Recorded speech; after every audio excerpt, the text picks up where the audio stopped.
Welcome to The Explainer. Today, we're diving into a single, absolutely packed day in the life of a nation that is, well, trying to do everything, everywhere, all at once. We're talking about India, a country that's juggling superpower diplomacy, incredible cosmic ambitions, and the raw reality of monsoon season, all at the same time. How does a country actually pull that off? One minute you're deep in high-stakes global politics, the next you're celebrating a moment of pure national pride, all while millions of people are just dealing with the fundamental challenges of daily life. Okay, let's get into this incredible balancing act. So we're going to start on the world stage, where India is walking a very, very fine diplomatic line. And look, this isn't just routine foreign policy. This is a full-on tightrope walk with huge global consequences. The day kicks off with a big one, a direct call from Russian President Vladimir Putin himself to Prime Minister Narendra Modi. Now, you know this isn't just a simple courtesy call. When these two leaders talk, the rest of the world kind of holds its breath and listens. So, what was on the agenda?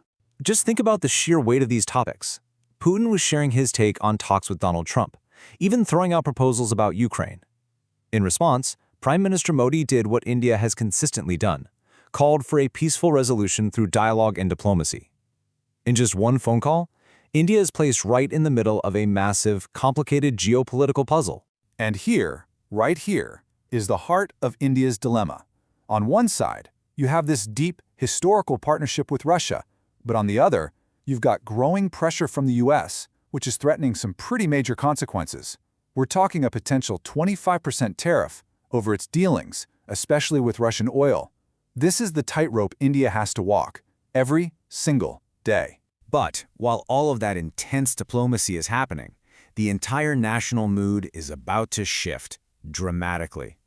On the very same day, the focus pivots away from the heavy pressures of geopolitics to a moment of just pure, unadulterated national pride.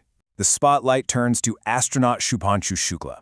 You see, his return isn't just the end of a mission. No way. It's a powerful symbol of India's soaring scientific ambitions, a real marker of its place in the very exclusive club of space-faring nations.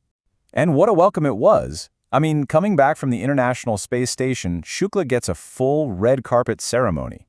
The space minister and the chairman of ISRO are there in person to greet him. This was way bigger than a standard agency event. Parliament itself actually scheduled a special discussion just to honor his achievement. It was a genuine moment of national celebration, something everyone could get behind. Okay, let's pivot again. We're going from the cosmos straight to capital. India's economy is another area where there's just so much intense action, a constant tug-of-war between some really powerful momentum and some pretty significant obstacles.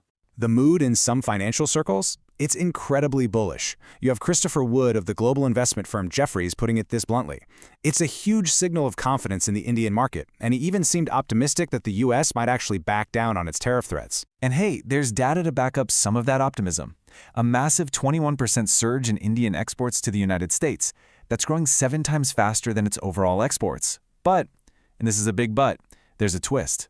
A lot of that growth is being driven by companies rushing to get their shipments out before those threatened tariffs can hit. And this is the threat that's fueling that boom. This 25% figure is just hanging over the entire economic picture.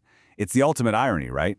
The very thing that's causing a short-term surge is the exact same thing that puts the long-term outlook in jeopardy. It creates a really precarious situation. So you have this constant push and pull. On one side, you've got fantastic export growth, and the government is talking about next-generation tax reforms to make business even easier. But on the other side, you've got those tariff threats, plus new crackdowns on crypto, and delays in some major tech ventures. It really is a true economic tug-of-war. So we've been in the halls of power, we've been in the financial markets, we've even been in outer space. But to really get the full picture of this one day in India, we have to come back down to earth. And I mean all the way down to street level. Because while the nation is celebrating an astronaut and debating tariffs, millions of people in its financial capital, Mumbai, are dealing with a problem that is far more immediate. Look at this incredible number. Over 100 millimeters of rain, that's nearly 4 inches, just pounded the city of Mumbai in only 6 hours. That is an immense, almost unbelievable amount of water for any city's infrastructure to handle.